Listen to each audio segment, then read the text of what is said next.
Good afternoon, Ma'am Biduya. Ito po yung topic ng Group 3 Set A. Physical injuries brought about physical violence. So, our topic is all about physical injuries. Kapag sinabing physical injury, ibig sabihin may nasaktan physically dahil sa violence.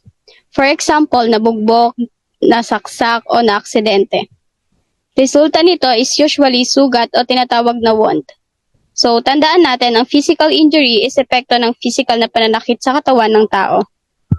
Wound. A wound is a solution of the natural continuity of any tissue of the living body. So, pag sinabi nating wound, ito yung pagkasira o pagkaputol ng tissue ng katawan. For example, nagasgas, nahiwa, or nabugbog. May nasira sa natural na ayos ng balat o laman. Minsan, ginagamit din ang word na physical injury in place of wound kasi halos parehas lang sila ng ibig sabihin. Vital reaction. Pag sinabi nating vital reaction, ibig sabihin nito is may palatandaan na buhay pa yung tao o yung tissue nung nangyari yung injury. So, meron tayong 4 na bahagi nito. First is yung rubor. Ito yung pamumula ng sugat. Ibig sabihin, dumadaloy pa yung dugo sa sugat dahil buhay pa yung tissue. Part ito ng healing process. Pangalawa is calor. Ito naman is yung pag-iinit ng area. Normal ito kapag inflammation o pamamaga. Kung mainit yung sugat, ibig sabihin, active pa yung response ng katawan. Pangatlo is dolor. Ito naman yung sakit. Masakit kasi naiirita yung nerves at syempre, kung may nararamdamang sakit, di buhay pa siya nung nasaktan siya. Last is the loss of function. Minsan, hindi gumagana ng maayos yung part ng katawan. Like, hindi niya maigalaw o mahina. For example, nasugatan ka sa braso, tapos hindi mo magalaw yung braso mo. Ibig sabihin, buhay pa siya nung nasugatan kasi nag-react yung katawan niya. So, in summary, kung may ganitong mga signs or pamumula, pag-init, sakit, o pagkawala ng function, ibig sabihin lang nun is buhay pa yung tao nung time na na-injure siya. Kaya mahalaga ito sa medico-legal investigations, lalo na kapag iniimbestigahan kung kailan nangyari ang injury, bago, habang, o pagkatapos mamatay. Dito sa classification of wounds, meron tayong dalawang severity na klase ng wounds. Ang una dyan is yung mortal wounds, pangalawa yung non-mortal wounds. Sa mortal wounds, ito yung mga sugat na nakaka-affect sa mga body organs natin na necessary for survival. Tulad ng mga sugat sa lungs, sa blood vessel, sa heart, sa brain, upper spinal cord. Sa non-mortal wounds naman, ito yung mga sugat na hindi naman siya nakakamatay, hindi delikado sa mga body parts natin na kailangan sa survival. So, yung mga gas-gas lang. So, dito is kung pwede rin natin i-classify ang wound based sa kung ano yung bagay na ginamit sa pagkasugat nito. Blunt instrument, gaya ng kahoy, tubo. Ang resulta nito is pasa, bukol, or punit, or tinatawag na laceration. Sharp instrument is knife or blade, kaya may incise wound, or hiwa, stab wound or tusok, o puncture wound or butas. Tearing force, force na pumupunit ng balat, kagaya ng mga aksidente.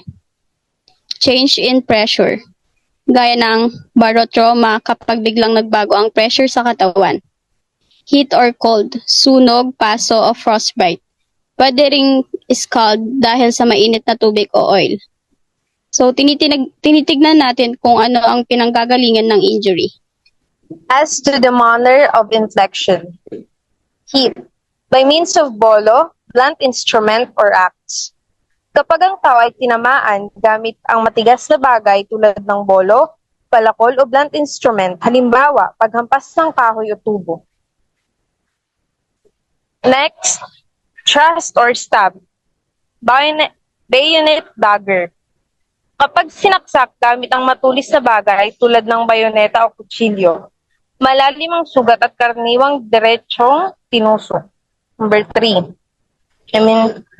Gunpowder explosion.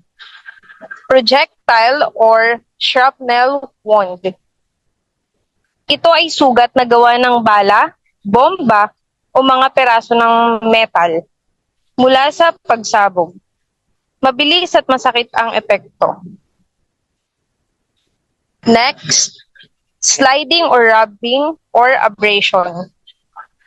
Ito ay sugat sa balat dahil sa pagkaskas o pagkadulas. Halimbawa, natumba ka sa semento at nagasgasan ng tuhod mo. As regards to the depth of the wound, superficial. Sugat na hanggang balat lang, hindi malalim. Halimbawa, gasgas, galos, o kaunting hiwa. Deep. When the wound involves the inner structure beyond the layers of the skin. Sugat na umabot sa loob ng laman, lampas sa balat, halimbawa, saksak o sugat na kailangang tahiin. Penetrating. Sa konteksto ng anatomiya at medisina, ang penetrating o at perforating ay ginagamit upang larawan ng mga sugat o pinsala sa katawan. Mahalagang tandaan na ang mga terminong ito ay may technical na kahulugan at dapat gamitin ng may pag-iingat. Ang penetrating, ito ay isang sugat kung saan ang isang bagay ay tumatagos sa balat at sa mga malalim na tissue ng katawan. Ngunit hindi naman lubos na lumalabas sa kabilang panig. Maaaring may pagdurugo at pinsala sa mga organo, ngunit hindi naman kinakailangan butasin ang katawan ng tuluyan. Ang perforating naman, ito ay isang sugat kung saan ang isang bagay ay tumatagos sa balat at sa mga malalim na tissue ng katawan at lumalabas naman sa kabilang panig. Mayroong dalawang butas sa katawan, ang pinsala ay kadalasang mas malaki kaysa sa penetrating injury dahil sa pagdaan ng bagay sa katawan. As regards to the relation of the site of the application of force and the location of injury. So, ibig sabihin nito is hindi porket nasa noo ka tinamaan, sa noo lang rin yung damage. Minsan may epekto pa yan sa ibang part ng katawan natin. Kaya meron tayong iba't ibang terms para dito. First is scope injury. Physical injury which is located at the site of the application of force. Ibig sabihin, dito ka literal na tinamaan. For example, sinuntok ka sa noo. Ibig sabihin, yung noo mo talaga yung may injury. Diyan talaga nangyari yung impact. Pangalawa is contricup injury. Ito naman yung kasunod na tama pero nasa opposite side. For example, tumama yung ulo mo sa pader, then likod ng ulo mo yung tumama pero may pasaka sa harap. Bakit? Kasi gumalaw ang utak mo sa loob, parang nag-bounce kaya nadali rin yung kabilang side. Pangatlo is cup contricup. Ito yung cup injury and contricup. May injury sa parehong side, dun sa unang tinamaan at dun sa opposite. Usually, ito yung nangyayari sa mga malalakas na blunt trauma sa ulo. Pang-apat is locus minoris resistentia.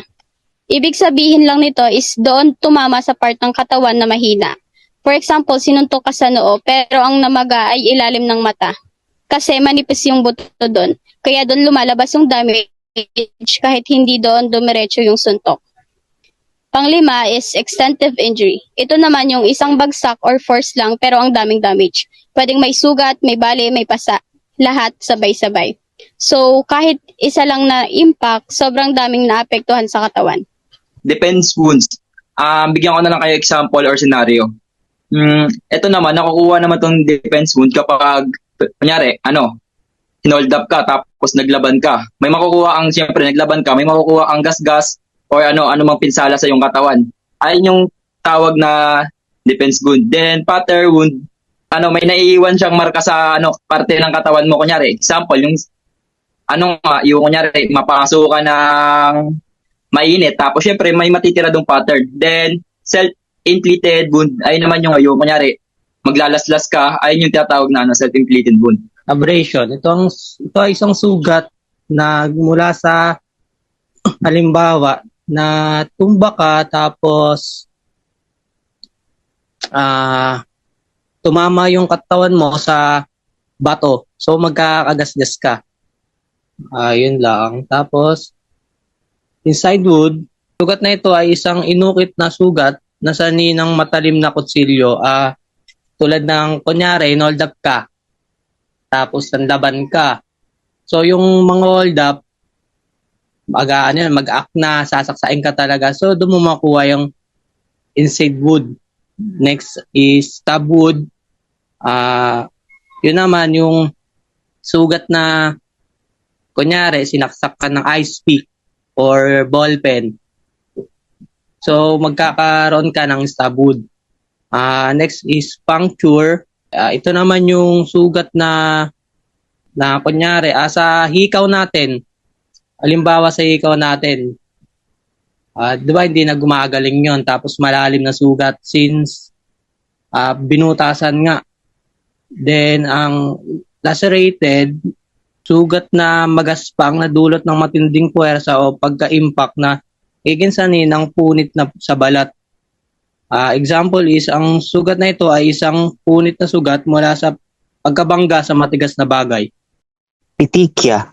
This is a circumscribed extravasation of blood in the subcutaneous tissue of underneath the mucous membrane. So, yung petechia is a small red or purple spot caused by bleeding into the skin.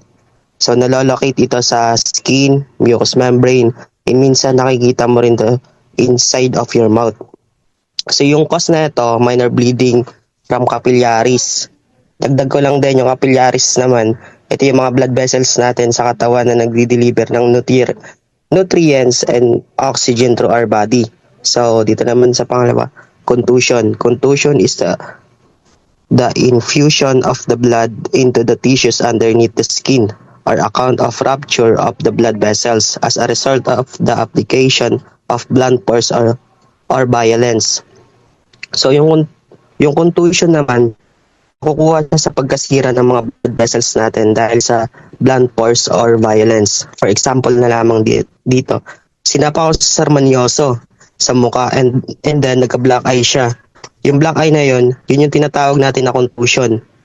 Then contusion is a red, sometimes purple soon after its complete development. So pag yung contusion naman daw, sa umpisa daw, red siya, and pag habang tumatagal, nagiging purple siya hanggang sa gumaling. Amount of hemorrhage. Kapag maraming dugo ang nawala, pwedeng humina ang katawan at mauwi sa kamatayan. Halimbawa, isang taong binaril at nawala ng maraming dugo bago madala sa ospital. Pangalawa, size of the injury. Mas malaki at mas malalim ang sugat, mas maluba ang epekto sa katawan. Pangatlo, body of part affected. Kapag ang sugat ay tumama sa mahalagang bahagi tulad ng puso o utak, maaaring agad ito ay kamatay. Pangapat, effects on vital organs.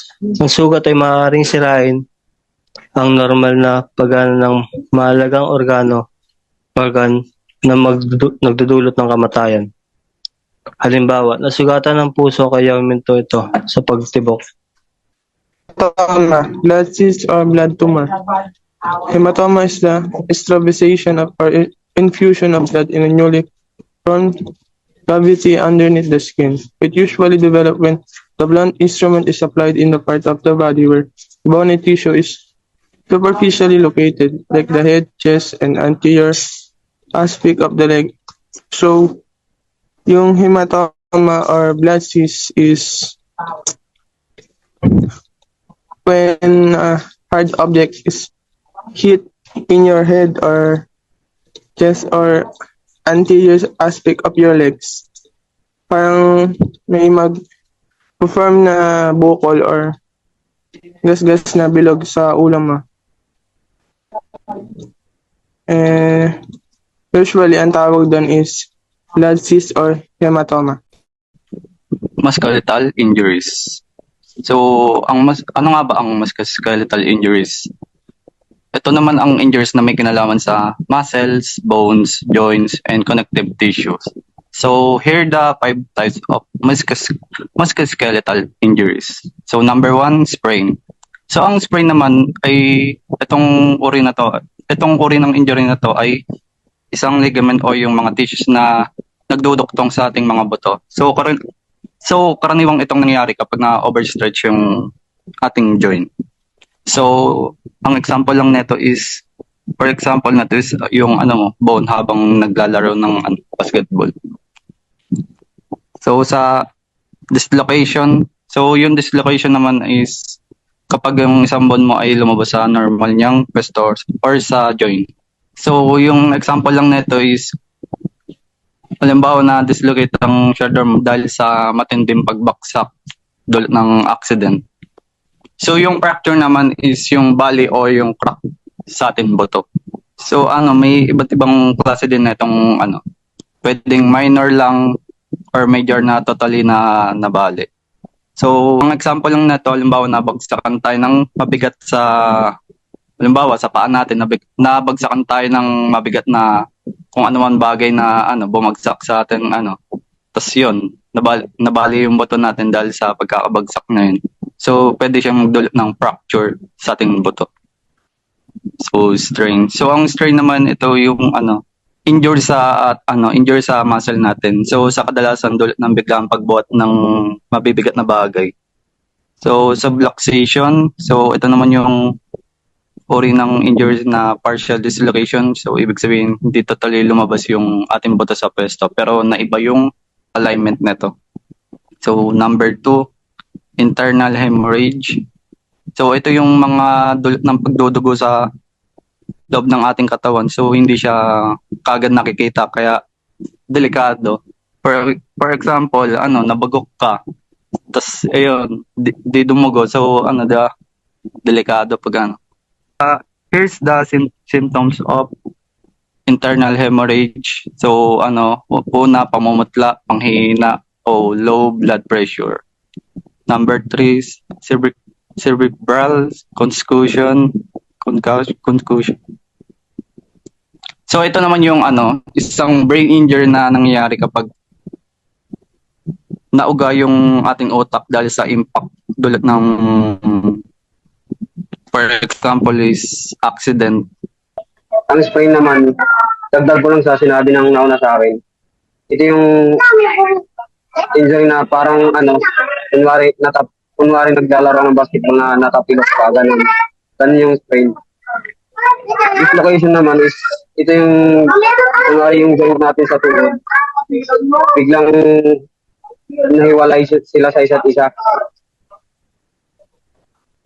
Tapos yung fractured naman is, ito naman yung pagkakaroon ng crack sa ating mga buto.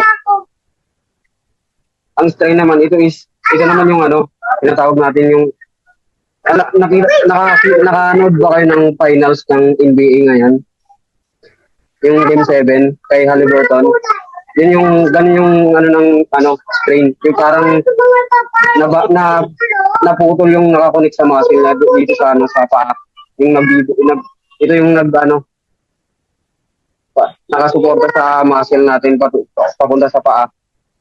Ang subluxation naman is kunwari yung mga daliri natin sa paa naputol, ay nabali.